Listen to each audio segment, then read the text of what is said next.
ਮੋਹਾਲੀ ਦੇ ਪਿੰਡ ਕੁੰਬੜਾ ਵਾਸੀਆਂ ਵੱਲੋਂ ਪੁਰਾਣੀ ਪਰੰਪਰਾ ਨੂੰ ਬਰਕਰਾਰ ਰੱਖਦੇ ਹੋਏ ਕਰਵਾਇਆ ਜਾ ਰਿਹਾ ਹੈ ਵਿਸ਼ਾਲ ਕੁਸ਼ਤੀ ਦੰਗਲ। ਇਸ ਦੰਗਲ ਦੇ ਵਿੱਚ ਪੰਜਾਬ ਤੋਂ ਇਲਾਵਾ ਹਿਮਾਚਲ, ਹਰਿਆਣਾ, ਦਿੱਲੀ ਦੇ ਪਹਿਲਵਾਨਾਂ ਵੱਲੋਂ ਆਪਣੇ ਕੁਸ਼ਤੀ ਦੇ ਜੌਹਰ ਦਿਖਾਏ ਜਾਣਗੇ ਤੇ ਪਿੰਡ ਵਾਸੀਆਂ ਵੱਲੋਂ ਕੀਤੀ ਗਈ ਮੋਹਾਲੀ ਵਾਸੀਆਂ ਨੂੰ ਅਪੀਲ ਕਿ ਵੱਧ ਚੜ ਕੇ ਪਹੁੰਚੋ ਇਸ ਦੰਗਲ ਦੇ ਵਿੱਚ ਅਤੇ ਕੁਸ਼ਤੀ ਦਾ ਆਨੰਦ ਲਓ।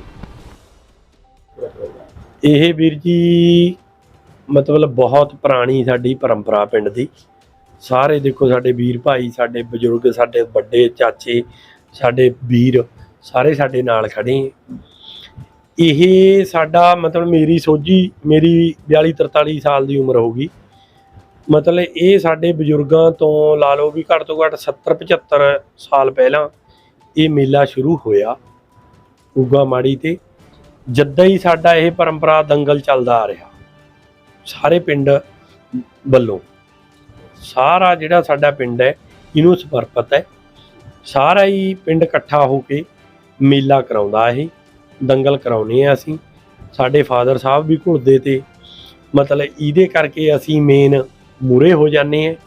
बाकी सारे पिंड दा ही इह साडे सिर ते हत्थ है भी सारा पिंड इकट्ठा होके हरेक बंदा जिन्ना तिल फुल है, कोई 5000 10,000 कोई 15,000 कोई 500 मतलब हरेक बंदा इहदे च वध चढ़ के हिस्सा पाउंदा साडे दंगल च। ਜਿਹੜਾ ਕੁਸ਼ਤੀ ਦੰਗਲ ਜਿਹੜਾ ਕੱਲ ਤੁਸੀਂ ਕਰਵਾ ਰਹੇ ਕਿਹੜੀ ਜਗ੍ਹਾ ਤੇ ਹੋਏਗਾ, ਕਿਹੜੇ ਪਹਿਲਵਾਨ? ਇਹ ਜੀ ਮੰਡੀ ਵਾਲਾ ਗਰਾਊਂਡ ਹੈ ਜਿਹੜਾ ਆਪਣਾ ਜਿੱਥੇ ਸਬਜ਼ੀ ਮੰਡੀ ਲੱਗਦੀ ਹੈ ਵੀ ਇੱਥੇ ਅਸੀਂ ਕਰਾ ਰਹੇ ਹਾਂ। ਹਿਮਾਚਲ, ਹਰਿਆਣਾ, ਦਿੱਲੀ, ਪੂਰਾ ਪੰਜਾਬ, ਜਿਹੜੀ ਪੰਜਾਬ ਦੀ ਸਾਰੀ ਕਰੀਮ ਹੈ ਜੋ मतलब पूरे ਵੱਡੇ ਪਹਿਲਵਾਨ है वो सारे 10 ਤੋਂ 11 ਮੁੰਡੇ ਆ ਜਿਹੜੇ ਪੰਜਾਬ ਦੇ ਟੌਪਰ ਉਹ ਸਾਡੇ ਕੋਲ ਪਹੁੰਚ ਰਹੇ ਹੈ।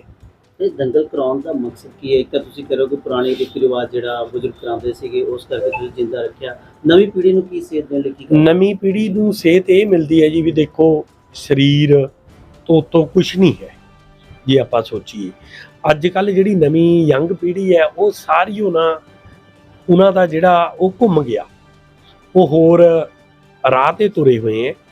ਪਰ ਅਸੀਂ ਕਹਿੰਦੇ ਹਾਂ ਵੀ ਜਿਹੜਾ ਇਹ ਦੰਗਲ ਦੇਖਦੇ ਹੈ ਕਮ ਸੇ ਕਮ ਜਿਹੜੇ ਬੱਚੇ ਹੈ ਛੋਟੇ 8 ਤੋਂ 10 ਸਾਲ ਤੇ ਜਿਹੜੇ ਥੱਲੇ ਹੈ ਉਹ ਕਈ ਦਿਨ ਉਹ ਉੱਥੇ ਘੁਲੀ ਜਾਂਦੇ ਆ। ਫਿਰ ਸ਼ਾਮ ਨੂੰ ਆ ਕੇ ਮਤਲਬ ਜਿਹੜੇ ਬੱਚੇ ਜਿਹਾ ਜਿਹਾ ਦੇਖਦੇ ਹੈ ਉਹੋ ਜਿਹਾ ਹੀ ਸਿੱਖਦੇ ਹੈ। ਸਾਡੀ ਜਿਹੜੀ ਸੋਚ ਹੈ। ਇੱਕ ਸਵਾਲ ਤੁਹਾਡੇ ਤੋਂ ਹੋਰ ਹੈ ਕਿ ਜਿਹੜੇ ਲੋਕ ਦੰਗਲ ਕਰਵਾਉਂਦੇ ਖਾਸ ਕਰਕੇ ਪੰਜਾਬ 'ਚ ਜਾਂ ਜਿਹੜੇ ਲੋਕ ਉੱਥੇ ਸ਼ਿਰਕਤ ਕਰਦੇ ਪ੍ਰੋਗਰਾਮ 'ਚ ਆਉਂਦੇ ਆ ਉਹ ਇੱਕ ਗੱਲ ਜ਼ਰੂਰ ਕਹਿੰਦੇ ਕਿ ਜੇ ਇਸ ਤਰ੍ਹਾਂ ਦੀ ਖੇਡਾਂ ਨੂੰ ਆਪਾਂ ਜਿੰਦਾ ਰੱਖੀਏ, ਇਸ ਤਰ੍ਹਾਂ ਦੀ ਖੇਡ ਕਰਵਾਈਏ ਤਾਂ ਪੰਜਾਬ ਦੀ ਜਿਹੜੀ ਜਵਾਨੀ ਹੈ ਜਿਹੜੇ ਬਾਰ-ਬਾਰ ਇੱਕ ਦਾਗ ਲੱਗਦਾ ਪੰਜਾਬ ਤੇ ਕਿ ਵੀ ਨਸ਼ਿਆਂ ਵੱਲ ਰੁਲਦੀ ਜਾ ਰਹੀ ਉਹਨੂੰ ਆਪਾਂ ਠੱਲ ਪਾ ਸਕਦੇ ਹਾਂ। ਜੀ ਠੱਲ ਪਾ ਸਕਦੇ ਹਾਂ ਜੇ ਹਰੇਕ ਬੰਦਾ ਇਹ ਚੀਜ਼ ਨੂੰ ਸਮਰਪਿਤ ਹੋਵੇ ਪੰਜਾਬ 'ਚ ਹਰ ਇੱਕ ਪਿੰਡ। ਕਿਉਂਕਿ ਪਹਿਲਾਂ ਆਮ ਹੀ ਲੋਕ ਤਗੜੇ ਤੇ ਜਿਹੜੇ ਆਮ ਬੰਦੇ ਸੀਗੇ ਨਾ ਉਹ ਵੀ ਤਕੜੇ ਤੇ ਕਿਉਂਕਿ ਖੇਤੀਬਾੜੀ ਕਰਦੇ ਤੇ ਇਹ ਚੀਜ਼ਾਂ ਪਿੱਛੇ ਤਾਂ ਧਿਆਨ ਨਹੀਂ ਤਾਂ ਲੋਕਾਂ ਦਾ। ਹਰੇਕ ਬੰਦਾ ਕੋਈ ਜ਼ੋਰ ਕਰਦਾ ਤਾਂ ਕੋਈ ਕਬੱਡੀ। ਸਾਡੇ ਪਿੰਡ ਕਬੱਡੀ ਖਿਡਾਰੀ ਵੀ ਬੜੇ ਵਧੀਆ ਹੋਏ 3-4 ਬਹੁਤ ਵਧੀਆ ਮੁੰਡੇ। ਇੱਕ ਤਾਂ ਭੁਪਿੰਦਰ ਹੈ ਮੁੰਡਾ ਜਿਹੜਾ ਉਰੇ ਮਤਲਬ ਉਹਨਾਂ ਦੀ ਅਕੈਡਮੀ ਚੱਲਦੀ ਹੈ ਮੌਲੀ। ਇੱਕ ਭੋਲਾ ਸੀਗਾ ਸੰਗਲ ਦੇ ਨਾਂ ਤੇ ਬੜਾ ਮਸ਼ਹੂਰ ਹੋਇਆ ਸਾਡੇ ਪਿੰਡ ਦਾ। ਉਹ ਸਾਡੇ ਪਹਿਲਵਾਨ ਸੀਗੇ ਫਾਦਰ ਸਾਹਿਬ। ਮਤਲਬ ਇਹ ਤਾਂ ਬਣਦੇ ਹੈ ਜੇ ਕੋਈ ਇਹ ਰੀਤ ਨੂੰ ਮਤਲਬ ਕੰਪਲੀਟ ਰੱਖੇ ਵੀ ਇਹਨੂੰ ਚੱਲਦਾ ਰੱਖੇ ਪੀੜ੍ਹੀ ਦਰ ਪੀੜ੍ਹੀ। ਹਾਂਜੀ ਜਿਹੜੇ ਭਾਰਤ ਕੁਮਾਰ ਦੇ ਟਾਈਟਲ ਲਏ ਹੈ ਜਿਹਨਾਂ ਪਹਿਲਵਾਨਾਂ ਨੇ ਪੰਜਾਬ ਤੋਂ ਜਾਂ ਹਿਮਾਚਲ ਵਾਲੇ, ਇੱਕ ਦਿੱਲੀ ਵਾਲੇ, ਇਹ ਵਧੀਆ ਮੁੰਡੇ ਆ ਰਹੇ ਹੈ ਜਿਹੜੇ ਮਤਲਬ ਪੰਜਾਬ ਕੇਸਰੀ ਬਣੇ ਹੈ। ਜਿਵੇਂ ਮੰਨ ਲਓ ਭਾਰਤ ਕੇਸਰੀ ਤਾਂ ਮਤਲਬ 4 ਮੁੰਡੇ ਹੀ ਹੈ ਜਿਹੜੇ ਆਪਣੇ ਪੰਜਾਬ 'ਚ ਬਣੇ ਹੈ। ਪਰ ਇਹ ਜਿਹੜੇ ਭਾਰਤ ਕੁਮਾਰ ਵਾਲੇ ਟਾਈਟਲ ਵਾਲੇ ਹੈ ਇਹ ਸਾਰੇ ਮੁੰਡੇ ਉਹ ਹੈ ਨਵੇਂ ਜਿਹੜਿਆਂ ਨੇ ਗਾਹਾਂ ਭਾਰਤ ਕੇਸਰੀ ਬਣਨਾ ਵੀ ਹੈ ਆਉਣ ਵਾਲੇ ਸਾਲ 'ਚ। ਇਹਦੇ 'ਚ ਇਨਾਮ ਘੱਟ ਤੋਂ ਘੱਟ ਜੀ ਅਸੀਂ ਜਾਣੀ ਕਿ 51-51 ਦੀਆਂ 5 ਝੰਡੀਆਂ ਬੰਨੀਆਂ ਜੀ ਘੱਟ ਤੋਂ ਘੱਟ ਜਿਹੜੀਆਂ ਉੱਪਰਲੀਆਂ। ਬਾਕੀ ਮੌਕੇ ਮੁਤਾਬਕ ਜਿਸ ਤਰ੍ਹਾਂ ਕਈ ਵਾਰ ਪਹਿਲਵਾਨ ਪੂਰੇ ਆ ਜਾਂਦੇ ਹੈ, ਕਈ ਵਾਰ ਇਹ ਨਹੀਂ ਪਤਾ ਹੁੰਦਾ ਕੋਈ ਬਿਮਾਰ ਹੋ ਜੇ ਵੀ ਕੋਈ ਮਿਸ ਵੀ ਹੋ ਸਕਦਾ। ਤੇ ਅਸੀਂ ਤਾਂ 15 ਪਹਿਲਵਾਨਾਂ ਨੂੰ ਕਿਹਾ, ਹੋ ਸਕਦਾ ਇਹ 8 ਕੁਸ਼ਤੀਆਂ ਹੋਣ, ਨਹੀਂ 5 ਤਾਂ ਪੱਕੀਆਂ ਹੋਣਗੀਆਂ ਜੀ ਵੱਡੀਆਂ। ਤੇ ਇਸ ਕੁਸ਼ਤੀ 'ਚ ਜਿਹੜੇ ਲੋਕ ਇਕੱਠੇ ਹੋਣਗੇ ਜਾਂ ਦਰਸ਼ਕ ਆਉਣਗੇ ਉਹਨਾਂ ਦੇ ਮਨੋਰੰਜਨ ਲਈ ਕੁਝ ਹੋਰ ਵੀ ਕੋਈ ਚੀਜ਼ ਰੱਖੀ ਗਈ ਹੈ ਕਿ ਤਾਂ ਕਿ ਵਿੱਚ ਕੁਝ ਹੋਰ ਵੀ ਦੇਖਣ ਨੂੰ ਕੋਈ ਚੀਜ਼ਾਂ ਮਿਲਣ? ਨਹੀਂ ਜੀ, ਅਸੀਂ ਤਾਂ ਜਿਹੜੇ ਮਤਲਬ ਜਿਹੜਾ ਪਹਿਲਵਾਨੀ ਦਾ ਅਖਾੜਾ ਹੁੰਦਾ ਉਹਦੇ 'ਚ ਪਹਿਲਵਾਨਾਂ ਨੂੰ ਇਹ ਜ਼ਰੂਰੀ ਸਮਝਦੇ ਹਾਂ। ਤੇ ਹੋਰ ਕਿਹੜੇ ਲੋਕ ਮਤਲਬ ਜਾਂ ਜਿਹੜੇ ਹੋਰ ਲੋਕਾਂ ਨੂੰ ਬੁਲਾਇਆ ਗਿਆ ਇਸ ਮੇਲੇ 'ਚ ਵੀ ਇਸ ਕੁਸ਼ਤੀ ਨੂੰ ਜ਼ਿਆਦਾ ਪ੍ਰਮੋਟ ਕੀਤਾ ਜਾਵੇ ਜਾਂ ਇਸ ਤਰ੍ਹਾਂ ਦਾ ਦੇਖੋ ਅੱਲਾ ਜੀ, ਸਿਰਿਆ ਪਹਿਲਵਾਨਾਂ ਦਾ ਹੌਸਲਾ? ਹਾਂ, ਇਹ ਜਿਹੜੇ ਆਪਣੇ ਐਮਐਲਏ ਸਾਹਿਬ ਹੈ ਕੁਲਵੰਤ ਸਿੰਘ, ਉਹਨਾਂ ਨੂੰ ਵੀ ਸਾਡਾ ਮੈਸੇਜ ਲੱਗਿਆ ਹੋਇਆ।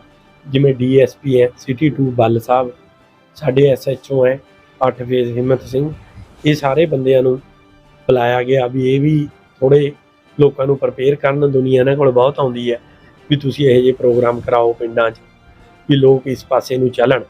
ਸਰ ਜਿੱਦਾਂ ਤੁਸੀਂ ਪਹਿਲਵਾਨੀ ਦੇ ਪਰਿਵਾਰ ਤੋਂ ਤੁਹਾਡੇ ਫਾਦਰ ਸਾਹਿਬ ਪਹਿਲਵਾਨ ਸੀਗੇ, ਅੱਜ ਦਾ ਜਿਹੜਾ ਯੂਥ ਹੈਗਾ ਜਿਹੜੇ ਪਹਿਲਵਾਨ ਵੀ ਨੇ, ਕਈਆਂ ਦੇ ਉੱਤੇ ਡੋਪ ਦੇ ਬਹੁਤ ਇਲਜ਼ਾਮ ਲੱਗਦੇ ਨੇ ਕਿ ਨਸ਼ਾ ਕਰਕੇ ਜਾਂ ਕੋਈ ਸਟੀਰੋਇਡ ਲਗਾ ਕੇ ਜਦੋਂ ਅਖਾੜੇ ਵਿੱਚ ਉਤਰਦੇ ਨੇ ਬਹੁਤ ਅਗਰੈਸਿਵ ਹੋ ਜਾਂਦੇ ਨੇ। ਕਿੱਦਾਂ ਦੇ ਲੋਕਾਂ ਨੂੰ ਕੀ ਮੈਸੇਜ ਦੇਣਾ? ਤੁਹਾਨੂੰ ਪਹਿਲਵਾਨ ਬਹੁਤ ਘੱਟ ਮਿਲੇਗਾ ਜੀ, ਤੁਸੀਂ ਪਹਿਲਵਾਨਾਂ 'ਚ ਨਹੀਂ ਸੁਣਿਆ ਹੋਵੇਗਾ ਇਹ ਚੀਜ਼ ਵੀ ਪਹਿਲਵਾਨ ਜਿਹੜੇ ਖਾੜਿਆਂ ਤੇ ਰਹਿੰਦੇ ਹੈ ਉਹ ਕਦੇ ਵੀ ਕੋਈ ਇਹੋ ਜਿਹਾ ਡੋਪ ਵਾਲਾ ਉਹਨਾਂ 'ਚ ਕਦੇ ਵੀ ਨਹੀਂ ਨਿਕਲੇਗਾ। ਤੁਸੀਂ ਇਹ ਚੀਜ਼ ਦੇਖਦੇ ਹੋ, ਤੁਸੀਂ ਮੀਡੀਆ ਤੁਹਾਡੇ ਰਾਹੀਂ ਉਹ ਦੁਨੀਆ ਸਾਰੀ ਇਹ ਚੀਜ਼ਾਂ ਨੂੰ ਪ੍ਰਪੇਰਿਤ ਹੁੰਦੀ ਹੈ, ਹਰ ਇੱਕ ਚੀਜ਼ ਮੀਡੀਆ ਤੋਂ ਚੱਲਦੀ ਹੈ ਵੀ, ਪਰ ਤੁਸੀਂ ਸੁਣਿਆ ਨਹੀਂ ਹੋਣਾ ਕਦੇ ਵੀ ਪਹਿਲਵਾਨਾਂ 'ਚ ਕਦੇ ਡੋਪ ਆਇਆ। ਹੋਰ ਸਾਰੇ ਪਲੇਅਰਾਂ 'ਚ ਆਉਂਦਾ, ਜਿਵੇਂ ਕਬੱਡੀ ਵਾਲਿਆਂ ਤੇ ਬਹੁਤ ਇਹ ਚੀਜ਼ ਦਾ ਚੱਲ ਰਿਹਾ ਪੰਜਾਬ 'ਚ। ਅਸੀਂ ਤਾਂ ਉਹਨਾਂ ਨੂੰ ਵੀ ਮੈਸੇਜ ਲਾਉਂਦੇ ਹਾਂ ਵੀ ਤੁਸੀਂ ਜਿਸ ਤਰ੍ਹਾਂ ਪਹਿਲਾਂ ਆਪਣੇ ਪੁਰਾਣੇ ਬਜ਼ੁਰਗ ਆਪਣੀਆਂ ਦੇਸੀ ਖੁਰਾਕਾਂ ਉਹੀ ਖਾਓ, ਉਹਦੇ ਨਾਲੇ ਲੜੋ, ਵੀ ਮਿਹਨਤ ਕਰੋ, ਕਸਾਲਾ ਕਰੋ, ਭਗਤੀ ਕਰੋ। ਇਹ ਤਪੱਸਿਆ ਇੱਕ ਜਿਹੜਾ ਪਲੇਅਰ ਹੁੰਦਾ ਉਹ ਬਾਕੀ ਸਭ ਦਾ ਸਾਂਝਾ ਵੀ ਹੁੰਦਾ। ਤੇ ਤੁਸੀਂ ਨਿੱਜੀ ਤੌਰ ਦੇ ਉੱਤੇ ਮਿੱਟੀ ਦੀ ਕੁਸ਼ਤੀ ਨੂੰ ਜ਼ਿਆਦਾ ਵਧੀਆ ਸਮਝਦੇ ਕਿ ਮੈਟ ਦੀ ਕੁਸ਼ਤੀ? ਦੇਖੋ ਜੀ, ਦੋਏ ਹੈ ਵੀ ਜਿਹੜੇ ਵੱਡੇ ਟਾਈਟਲ ਰੱਖਦੇ ਹੈ ਜਿਸ ਤਰ੍ਹਾਂ 올림픽 'ਚ ਜਾਣਾ, ਉਹਦੇ ਲਈ ਮੈਟ ਬਹੁਤ ਜ਼ਰੂਰੀ ਹੈ। ਜਿਹੜੀ ਦੇਖੋ ਦੇਸੀ ਹੈ, ਜਿਸ ਤਰ੍ਹਾਂ ਆਪਾਂ ਜਿਹਦੇ 'ਚ ਜੰਮੇ ਹੈ, ਪਲੇ ਹੈ, ਅਸੀਂ ਵੱਡੇ ਹੋਏ ਹਾਂ ਜਿਨ੍ਹਾਂ ਨੂੰ ਦੇਖਦੇ, ਤੇ ਉਹ ਦੇਸੀ ਕੁਸ਼ਤੀ ਵੀ, ਪਰ ਉਹ ਪਹਿਲਵਾਨਾਂ ਨੂੰ ਉਹ ਕਰਦੇ ਹੈ, ਉਹ 6 ਮਹੀਨੇ ਗੱਦੇ ਤੇ ਪ੍ਰੈਕਟਿਸ ਕਰਦੇ ਆ ਸਿਆਲੋ ਸਿਆਲ। ਜਿਹੜੀ ਗਰਮੀ ਦੀ ਹੈ ਉਹ ਮਿੱਟੀ ਤੇ ਕਰਦੇ ਆ, ਉਹ ਪ੍ਰਪੇਅਰਤ ਰਹਿੰਦੇ ਆ ਇਹਨਾਂ ਚੀਜ਼ਾਂ ਤੋਂ। ਉਹਨਾਂ ਨੂੰ ਪਤਾ ਵੀ ਸਾਨੂੰ ਮਿੱਟੀ ਤੇ ਵੀ ਲੜਨਾ, ਸਾਨੂੰ ਮੈਟ ਤੇ ਵੀ ਲੜਨਾ, ਉਹ ਦੋਏ ਪਾਸੇ ਲੈ ਕੇ ਚੱਲਦੇ ਆ। ਬਿਲਕੁਲ। ਤੇ ਜਿਹੜੇ ਕੱਲ੍ਹ ਦੀ ਜਿਹੜੀ ਕੁਸ਼ਤੀ ਦੰਗਲ ਹੋਣ ਲੱਗੀ, ਇਹਦੇ ਲਈ ਖੇਡ ਪ੍ਰੇਮੀ ਜਿਹੜੇ ਆਉਣਗੇ ਆ, ਉਹਨਾਂ ਜਿਹੜੇ ਲੋਕਾਂ ਨੇ ਮਤਲਬ ਚਾਹ ਬਹੁਤ ਹੁੰਦਾ ਹੈ ਕਿ ਵੀ ਇਸ ਤਰ੍ਹਾਂ ਦਾ ਕੋਈ ਦੰਗਲ ਹੋਏ ਨੂੰ ਦੇਖਿਆ ਜਾਵੇ, ਤੁਸੀਂ ਉਹਨਾਂ ਨੂੰ, ਸਾਡੇ ਦਰਸ਼ਕਾਂ ਨੂੰ ਮਤਲਬ ਕਿ ਆਪਣੇ ਚੈਨਲ 'ਤੇ ਕੀ ਕਹਿਣਾ ਚਾਹੋਗੇ? ਮੈਂ ਕਹਿਣਾ ਜੀ, ਬਹੁਤ ਬਹੁਤ ਧੰਨਵਾਦ ਵੀਰ ਦਾ, ਚੈਨਲ ਦਾ, ਤੁਹਾਡੇ ਦਾ। ਤੁਸੀਂ ਲੋਕਾਂ ਨੂੰ ਦਿਖਾ ਰਹੇ ਹੋ, ਜੀ ਆਇਆਂ ਨੂੰ। ਉਹਨਾਂ ਦਾ ਕਦਮ ਕਦਮ ਸਾਡੇ ਸਿਰ ਮੱਥੇ, ਚਾਹ ਪਾਣੀ ਮਤਲਬ ਸਾਡੇ ਵੱਲੋਂ ਹੋਏਗਾ। ਲੋਕਾਂ ਨੂੰ ਅਸੀਂ ਵੱਧ ਤੋਂ ਵੱਧ ਮੈਸੇਜ ਦਿੰਦੇ ਹਾਂ ਵੀ ਉਰੇ ਹੌਸਲਾ ਵਜਾਈ ਕਰੋ ਪਹਿਲਵਾਨਾਂ ਦੀ ਆ ਕੇ।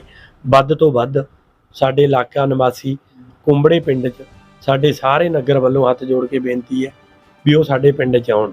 ਤੇ ਇਹ ਰਿਵਾਜ ਇੱਦਾਂ ਹੀ ਜਿੰਦਾ ਰਹੇਗਾ? ਹਾਂਜੀ ਹਾਂਜੀ, ਜਿੰਨੀ ਦੇਰ ਅਸੀਂ ਜਿਉਂਦੇ ਹਾਂ ਅਸੀਂ ਤਾਂ ਇਹਨੂੰ ਬਰਕਰਾਰ ਰੱਖਾਂਗੇ। ਜੀ ਮੇਲਾ ਇੱਕ ਆਖਰੀ ਸਵਾਲ ਹੈ ਜੀ, ਪਹਿਲਵਾਨਾਂ ਲਈ ਜਿੱਦਾਂ ਸਾਨੂੰ ਪਤਾ ਲੱਗਿਆ ਹੈਗਾ ਸਰਕਾਰ ਵੱਲੋਂ ਕੋਈ ਮਾਲੀ ਸਹਾਇਤਾ ਜਾਂ ਕੋਈ ਡਾਈਟ ਵੱਲੋਂ ਨਹੀਂ ਦਿੱਤਾ ਜਾਂਦਾ, ਤੁਸੀਂ ਵੀ ਆਮ ਆਦਮੀ ਪਾਰਟੀ ਨਾਲ ਰਾਬਤਾ ਰੱਖਦੇ ਹੋ, ਕੀ ਕਹਿਣਾ ਚਾਹੋਗੇ? ਅਸੀਂ ਆਮ ਆਦਮੀ ਪਾਰਟੀ ਨੂੰ ਦੇਖੋ ਜੀ, ਅਸੀਂ ਭਗਵੰਤ ਮਾਨ ਜੀ ਨੂੰ ਕਹਿੰਦੇ ਆ ਵੀ ਖੇਡਾਂ ਵੱਲ ਇਹਨਾਂ ਨੂੰ ਬਹੁਤ ਜ਼ਿਆਦਾ ਧਿਆਨ ਦੇਣਾ ਚਾਹੀਦਾ। ਅਸੀਂ ਵਾਰ-ਵਾਰ ਐਮਐਲਏ ਸਾਹਿਬ ਨੂੰ ਵੀ ਪ੍ਰਪੇਅਰਤ ਕਰਦੇ ਰਹਿੰਦੇ ਹਾਂ ਜਾਂ ਦੱਸਦੇ ਰਹਿੰਦੇ ਹਾਂ, ਆਪਣੀ ਰਿਕੁਐਸਟ ਕਰਦੇ ਰਹਿੰਦੇ ਹਾਂ ਵੀ ਐਮਐਲਏ ਸਾਹਿਬ ਆਪਣੇ ਇਲਾਕੇ 'ਚ ਤੁਸੀਂ ਇਹ ਚੀਜ਼ਾਂ ਨੂੰ ਪ੍ਰਮੋਟ ਕਰੋ, ਪਰ ਉਹ ਕਰ ਵੀ ਰਹੇ ਹੈ। ਬੜੇ ਤੁਸੀਂ ਦੇਖਿਆ ਹੋਣਾ ਵੀ 78 'ਚ ਮੇਰਾ ਖਿਆਲ ਹੈ ਵੀ 10 ਤੋਂ 15 ਵਾਰ ਮੈਂ ਦੇਖ ਚੁੱਕਿਆ ਮੀਡੀਆ ਤੇ ਹੀ। ਪਹਿਲਵਾਨਾਂ ਦੀ ਗੱਲ ਕਰਾਂਗੇ, ਪਹਿਲਵਾਨਾਂ ਦਾ ਇਸ ਤਰ੍ਹਾਂ ਜੀ, ਪਹਿਲਵਾਨਾਂ ਬਾਰੇ ਦੇਖੋ ਹਰੇਕ ਗਵਰਨਮੈਂਟ ਕਰ ਰਹੀ ਹੈ ਉਪਰਾਲਾ, ਜਿੰਨਾ ਵੱਧ ਤੋਂ ਵੱਧ ਕਰੇਗੀ ਅਸੀਂ ਉਹਨਾਂ ਦੇ ऋणी ਰਹਾਂਗੇ। ਅਸੀਂ ਆਮ ਆਦਮੀ ਨੂੰ ਵੋਟ ਵੀ ਪਾਉਂਦੇ ਰਹਾਂਗੇ ਜੇ ਉਹ ਇਹ ਚੀਜ਼ ਤੇ ਮਤਲਬ ਮਾਲੀ ਸਹਾਇਤਾ ਕਰਨ ਪਹਿਲਵਾਨਾਂ ਬਾਰੇ।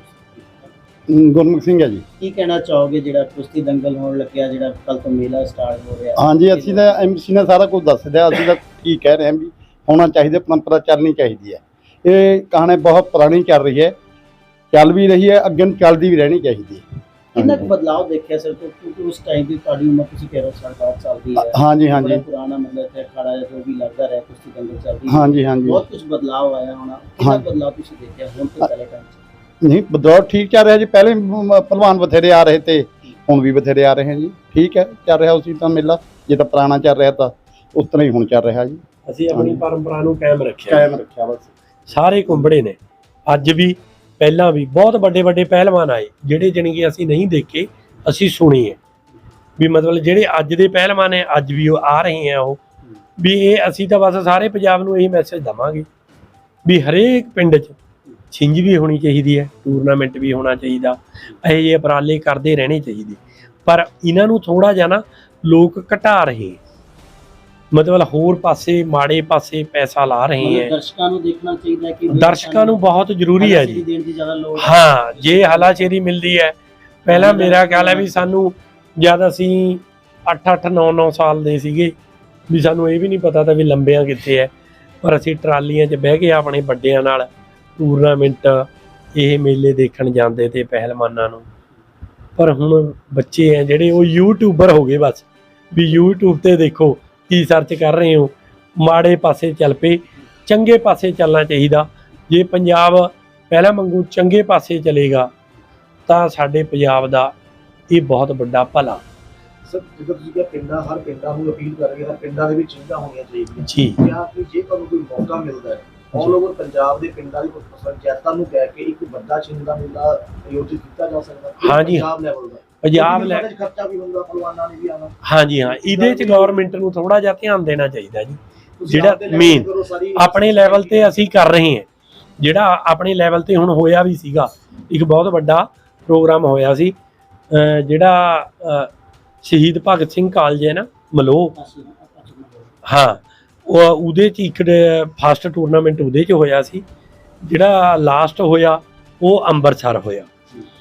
ਵੀ ਲਾ ਲਓ ਇੱਕ ਅਸੀਂ ਆਪਣੇ ਤੌਰ ਤੇ ਜਿਹੜੀ ਪਹਿਲਵਾਨੀ ਫੈਡਰੇਸ਼ਨ ਹੈ, ਜਿੰਨੇ ਵੀ ਪਹਿਲਵਾਨ ਹੈ ਪੰਜਾਬ ਦੇ, ਜਿਹੜੇ ਚੰਗੇ ਪ੍ਰਮੋਟ ਕਰਨੇ ਵਾਲੇ ਬੰਦੇ ਆ, ਉਹਨਾਂ ਨੇ ਕਰਾਇਆ ਇਹ ਚੀਜ਼ ਨੂੰ ਵੀ ਮਤਲਬ ਲੋਕਾਂ ਨੂੰ ਪ੍ਰਪੇਅਰ ਕਰਿਆ। ਜਿਹੜੇ ਕਾਲਜ ਹੈ, ਕਾਲਜਾਂ 'ਚ ਇਹ ਪ੍ਰੋਗਰਾਮ ਰੱਖੇ ਗਏ ਵੀ ਕਿਉਂਕਿ ਕਾਲਜਾਂ 'ਚੋਂ ਯੰਗ ਮੁੰਡੇ ਦੇਖ ਕੇ ਇਹ ਚੀਜ਼ ਦੇ ਪਿੱਛੇ ਲੱਗਣ, ਵੀ ਇਹ ਚੀਜ਼ ਦੇਖਣ ਵੀ ਵਾਕਈ ਇਹ ਗੱਲ ਹੋਣੀ ਚਾਹੀਦੀ ਹੈ।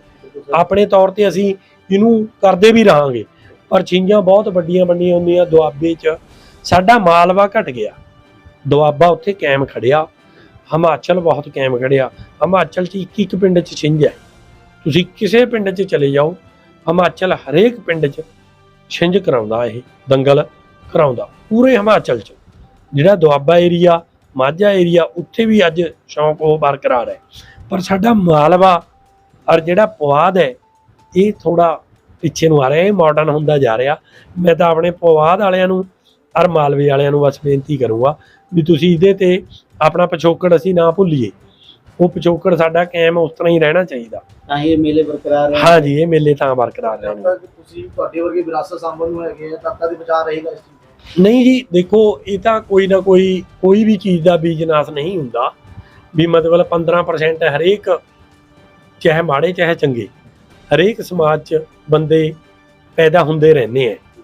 ਵੀ ਲਾ ਲਓ ਹੁਣ ਸਾਰਾ ਪੰਜਾਬ ਤਾਂ ਦਿੱਲੀ ਬੈਠਿਆ ਨਹੀਂ ਸੀ, ਠੀਕ ਹੈ ਨਾ, ਪਰ ਉਹ 15% ਲੋਕਾਂ ਨੇ ਦਿਖਾਇਆ ਵੀ ਅਸੀਂ ਬੈਠ ਨਹੀਂ ਸਕਦੇ ਹਾਂ। ਹਰੇਕ ਮਤਲਬ ਜਿਹੜੀ ਵੀ ਕੋਈ ਵੀ ਕਮਿਊਨਿਟੀ ਹੈ ਜਿੰਨੀ ਵੀ, ਉਹ ਹਰੇਕ 'ਚ 15% ਬੰਦੇ ਨਹੀਂ ਮਰਦੇ। ਬਾਕੀ ਇਹ ਬਾਬੇ ਨਾਨਕ ਦੀ ਧਰਤੀ ਹੈ ਪੰਜਾਬ, ਇੱਥੋਂ ਕਦੀ ਵੀ ਇਹ ਚੀਜ਼ਾਂ ਨਹੀਂ ਖਤਮ ਹੋ ਸਕਦੀਆਂ। ਅਸੀਂ ਉਹਦਾ ਓਟ ਆਸਰਾ ਲੈ ਕੇ ਚੱਲਦੇ ਹਾਂ ਹਰੇਕ ਚੀਜ਼ 'ਚ, ਇਹ ਚੀਜ਼ਾਂ ਕਦੇ ਵੀ ਨਹੀਂ ਖਤਮ ਹੋ ਸਕਦੀਆਂ ਪੰਜਾਬ 'ਚ। ਭਾਜੀ ਜਿਹੜਾ ਛਿੰਝ ਕਰਾਇਆ ਜਾ ਰਿਹਾ, ਕਿਆ ਇਹਦੇ ਵਿੱਚ ਕੋਈ ਆਪਣੇ ਨਾਲ ਬਾਹਰਲੇ ਮੁਲਕ ਦੇ ਕੋਈ ਵੀਰਾਂ ਦਾ ਸਾਥ ਹੈਗਾ ਜਾਂ ਸਿਰਫ ਪੰਜਾਬ ਦੇ ਆਪਣੇ ਪਿੰਡ ਦੇ ਲੋਕ ਹੀ ਨੇ? ਬਹੁਤ, ਦੇਖੋ ਜੀ, ਸਭ ਤੋਂ ਵੱਡਾ ਹੈ ਤਾਂ ਸਾਡੇ ਪਿੰਡ ਦੇ ਹੀ ਹੈ, ਸਾਡੇ ਚਾਚਾ ਜੀ ਹੈ, ਕਾਕਾ, ਉਹ USA ਰਹਿੰਦੇ ਹੈ। ਸਾਨੂੰ ਹਰ ਵਾਰੀ ਕਿਸੇ ਵੀ ਖੇਤਰ 'ਚ ਸਾਨੂੰ ਲੋੜ ਪਈ ਹੈ, ਅਸੀਂ ਲੰਗਰਾਂ 'ਚ ਮਤਲਬ ਉਹ ਸਾਡੇ ਨਾਲ ਮੋਢਾ ਜੋੜ ਕੇ ਸਾਡੀ ਇੰਨੀ ਸਹਾਇਤਾ ਕਰਦੇ ਹੈ ਵੀ ਉਹ ਕਹਿੰਦੇ ਆ ਵੀ ਜੇ 50 ਲੱਖ ਰੁਪਏ ਵੀ ਲੱਗਦਾ ਤਾਂ ਮੈਂ ਬੈਠਿਆ, ਮੈਂ ਲਾਵਾਂਗਾ। ਹਰ ਸਾਲ ਲੱਖ ਰੁਪਇਆ ਉਹਨਾਂ ਨੇ ਸਾਨੂੰ ਭੇਜਣਾ ਹੀ ਭੇਜਣਾ ਛਿੰਝ ਮੇਲੇ ਵਾਸਤੇ। ਇੱਕ ਸਾਡੇ ਚਾਚਾ ਜੀ ਨਿਊਜ਼ੀਲੈਂਡ, ਜੋਗਿੰਦਰ ਸਿੰਘ, ਵੀ ਉਹ ਸਾਨੂੰ ਬਹੁਤ ਇਹ ਸਹਾਇਤਾ ਕਰਦੇ ਹੈ। ਦੇਖੋ ਪਰਸਨਲੀ ਫੋਨ ਕਰਕੇ ਉਹਨਾਂ ਨੇ ਪੈਸੇ ਭੇਜਣੇ ਹੈ ਵੀ ਕਾਦਾ ਮੇਲਾ, ਵੀ ਸਾਨੂੰ ਉਹਨਾਂ ਨੇ ਮਤਲਬ ਸਾਨੂੰ ਬਾਹਰੋਂ ਜਿੰਨਾ ਵੀ ਸਾਡਾ ਪਿੰਡ ਬੈਠਿਆ, ਇੱਕ ਬੰਦਾ ਸਾਨੂੰ ਘੱਟ ਤੋਂ ਘੱਟ 1 ਲੱਖ ਰੁਪਈਆ ਸਾਨੂੰ ਹਰੇਕ ਬੰਦਾ ਕਹਿੰਦਾ ਵੀ ਅਸੀਂ ਭੇਜਦੇ। ਸਾਡੇ ਬਹੁਤ ਪਿੰਡ 'ਚੋਂ USA ਔਰ ਕੈਨੇਡਾ, ਅਮਰੀਕਾ, ਜਿੱਥੇ ਬੈਠੇ ਆ, ਇੰਗਲੈਂਡ ਬੈਠੇ ਆ, ਸਾਰੇ ਬੰਦੇ ਸਾਨੂੰ ਇਹ ਮੇਲੇ ਲਈ, ਮਤਲਬ ਦਿੱਲੀ ਜਿਹੜਾ ਧਰਨਾ ਲੱਗਿਆ 50 ਲੱਖ ਰੁਪਏ ਦੀ ਸਾਨੂੰ ਸਹਾਇਤਾ ਸੀਗੀ ਉਹਨਾਂ ਦੀ। ਸਾਰੇ ਜਿੰਨੇ ਵੀ ਸਾਡੇ ਵੀਰ ਭਰਾ ਬੈਠੇ ਆ, ਸਾਡੇ ਤਾਇਆ ਜੀ ਸੀਗੇ, ਉਹਨਾਂ ਦਾ ਬੇਟਾ ਵੀਰ ਸਾਡਾ ਹੈ ਨਹੀਂ ਅੱਜ ਸਾਡੇ ਵਿੱਚ, ਹਰਵਿੰਦਰ ਸਿੰਘ, ਉਹਨਾਂ ਦਾ ਵੀ ਸਾਨੂੰ ਬੜਾ ਵੱਡਾ ਥਾਪੜਾ ਸੀ ਵੀ ਜਦ ਵੀ ਕੋਈ ਫੰਕਸ਼ਨ ਤੁਸੀਂ ਕਰਾਉਣਾ ਪਿੰਡ 'ਚ, ਕੋਈ ਵੀ ਸਾਂਝਾ ਪ੍ਰੋਗਰਾਮ ਕਰਾਉਣਾ ਤਾਂ ਸਾਨੂੰ ਜ਼ਰੂਰ ਫੋਨ ਕਰਨਾ। ਵੱਧ ਤੋਂ ਵੱਧ ਸਹਾਇਤਾ ਸਾਨੂੰ ਬਾਹਰੋਂ ਆਉਂਦੀ ਹੈ। ਜਿਹੜਾ ਪਿੰਡ ਹੈ ਕਹਿੰਦੇ ਪ੍ਰੋਗਰਾਮ ਹੈ ਟੌਪ ਦਾ ਕਰੇ, ਹਾਂ ਵੀ ਟੌਪ ਪੈਸਿਆਂ ਵੱਲੋਂ, ਜਾਣੀ ਕਿ ਦੇਖੋ ਜੀ ਪਿੰਡ 'ਚ ਵੀ ਮਤਲਬ ਜਿਹਨੂੰ ਜੋ ਕਹਿਤਾ ਵੀ ਕਦੇ ਸਾਨੂੰ ਇਹ ਚੀਜ਼ ਦੀ ਮਨਾਹੀ ਨਹੀਂ ਹੋਈ ਵੀ ਜੇ ਅਸੀਂ ਕਹਿਤਾ ਵੀ 21,000 ਲਾਤਾ, ਉਹਨਾਂ ਨੇ ਸਾਨੂੰ ਇਹ ਨਹੀਂ ਕਿਹਾ ਵੀ ਕਦੇ 15 ਦੇਣਾ, ਉਹ ਕਹਿੰਦੇ ਵੀ 31 ਲਾਓ। ਮਤਲਬ ਪੈਸਿਆਂ ਵਾਲੀ ਤਾਂ ਕਦੇ ਪ੍ਰੋਬਲਮ ਆਈ ਓ ਨਹੀਂ। ਅਸੀਂ 3 ਦਿਨ ਅਸੀਂ ਕੱਲ ਗਏ ਆ, ਸਿਰਫ ਕੱਲ 'ਚ ਔਰ ਅੱਜ 'ਚ ਸਾਡੇ ਕੋਲ 7-8 ਲੱਖ ਰੁਪਈਆ ਇਕੱਠਾ ਹੋ ਗਿਆ ਵੀ ਮਤਲਬ ਪੈਸਿਆਂ ਵਾਲੀ ਤਾਂ ਸਾਡੇ ਪਿੰਡ 'ਚ ਕੋਈ ਕਿਸੇ ਚੀਜ਼ ਲਈ ਵੀ, ਲੰਗਰ ਵੀ ਲਾਉਨੇ ਆ ਅਸੀਂ ਸਭਾ ਦਾ, ਉਹਦੇ 'ਚ ਵੀ ਕਦੇ ਮਨਾਹੀ ਨਹੀਂ। ਗੁਰਦੁਆਰਾ ਸਾਹਿਬ ਦੇ ਅਸੀਂ ਹਰ ਮੰਥ ਇਕੱਠੇ, ਸਾਡੇ ਮਕਾਨ ਛੱਤੇ ਹੋਏ ਆ, ਲੋਕਾਂ ਨੂੰ ਕਿਰਾਇਆ ਆਉਂਦਾ, ਹਰੇਕ ਬੰਦਾ ਸਾਨੂੰ ਦਸਵੰਧ ਸੌਂਦਾ ਐਂ ਕਹਿੰਦਾ ਵੀ ਸਾਡਾ ਜ਼ਰੂਰ ਪਾਇਓ। ਬਹੁਤ ਧੰਨਵਾਦ ਹੈ ਉਹਨਾਂ ਦਾ ਜਿਹੜੇ ਬਾਹਰ ਬੈਠੇ ਆ ਵੀਰ, ਔਰ ਸਾਡੇ ਪਿੰਡ ਵਾਲੇ ਜਿਹੜੇ ਪੀਜੀਆਂ ਵਾਲੇ ਸਾਡੇ ਵੀਰ ਭਰਾ ਬਾਹਰੋਂ ਵੀ ਹੈ, ਮਤਲਬ ਬਾਹਰਲੇ ਪਿੰਡਾਂ 'ਚ ਵੀ ਬਹੁਤ ਬੰਦੇ ਬੈਠੇ ਆ, ਉਹ ਵੀ ਸਾਨੂੰ ਆਪਣੇ ਪਿੰਡ 'ਚ ਐਂ ਕਹਿੰਦੇ ਆ ਵੀ ਸਾਡਾ ਪਿੰਡ ਹੈ, ਵੀ ਕੋਈ ਸਹਾਇਤਾ ਮਤਲਬ ਪੈਸੇ ਪੱਖੋਂ ਦਾ ਕੋਈ ਪ੍ਰੋਬਲਮ ਸਾਨੂੰ ਹੈ ਹੀ ਨਹੀਂ। ਅਸੀਂ 2 ਦਿਨ 'ਚ 10 ਲੱਖ ਰੁਪਇਆ ਕਹੀਏ ਤਾਂ 10 ਲੱਖ ਇਕੱਠਾ ਕਰ ਦਿੰਦੇ ਆ, 20 ਕਹੀਏ ਤਾਂ 20 ਇਕੱਠਾ ਕਰ ਦਿੰਦੇ, ਕੋਈ ਮਨਾਹੀ ਨਹੀਂ ਹੈ। ਉਹਨਾਂ ਨੂੰ ਲੱਗਦਾ ਹੈ ਕਿ ਤੁਸੀਂ ਸਹੀ ਤਰੀਕੇ ਨਾਲ ਲਾ ਰਹੇ ਹੋ ਤਾਂ ਹੀ ਡੋਨੇਸ਼ਨ। ਹਾਂਜੀ ਹਾਂ, ਦੇਖੋ ਜੇ ਅਸੀਂ ਕੋਈ ਲੋਕਾਂ ਦਾ ਬਹੁਤ ਪਿੰਡਾਂ 'ਚ ਅੱਜ ਧੂਕੜੀਸ ਹੈ, ਪਰ ਸਾਡੇ ਪਿੰਡ 'ਚ ਇਹੋ ਜਿਹੀ ਕੋਈ ਪਾਰਟੀਬਾਜ਼ੀ ਨਹੀਂ ਹੈ। ਜਿਹੜੇ ਸਾਂਝੇ ਕੰਮ ਹੋਏ ਸਾਡੇ ਪਿੰਡ 'ਚ ਕੋਈ ਬੰਦਾ ਵੀ, ਦੇਖੋ ਵੋਟਾਂ ਸਾਰੀ ਜਗ੍ਹਾ ਪੈਂਦੀਆਂ, ਵੋਟਾਂ ਵਾਲਾ ਕੋਈ ਮੈਟਰ ਨਹੀਂ ਹੈ, ਪਰ ਅਸੀਂ ਇਕਮੁੱਠ ਹੋ ਕੇ ਸਾਰੇ ਬੰਦੇ ਸਾਰੇ ਪ੍ਰੋਗਰਾਮ ਅਸੀਂ ਸਾਂਝੇ ਕਰਦੇ ਹਾਂ। ਸਾਡੇ 'ਚ ਕੋਈ ਕਿੰਤੂ ਪ੍ਰੰਤੂ ਨਹੀਂ ਹੈ, ਕੋਈ ਵੀ ਬੰਦਾ ਸਾਡੇ ਪਿੰਡ 'ਚ ਮਤਲਬ ਇੱਕ ਵੀ ਕੋਈ ਐਂਟੀ ਨਹੀਂ ਹੈ। ਜਿਹੜੇ 'ਚ ਗਏ ਹੈ ਬਸ ਅਸੀਂ ਇਕਮੁੱਠ ਹੋ ਕੇ ਸਾਰਾ ਪਿੰਡ ਇਕੱਠਾ ਹੋ ਕੇ ਸਾਰੇ ਪ੍ਰੋਗਰਾਮ ਅਸੀਂ ਇਕੱਠੇ ਹੋ ਕੇ ਕਰਦੇ ਹਾਂ।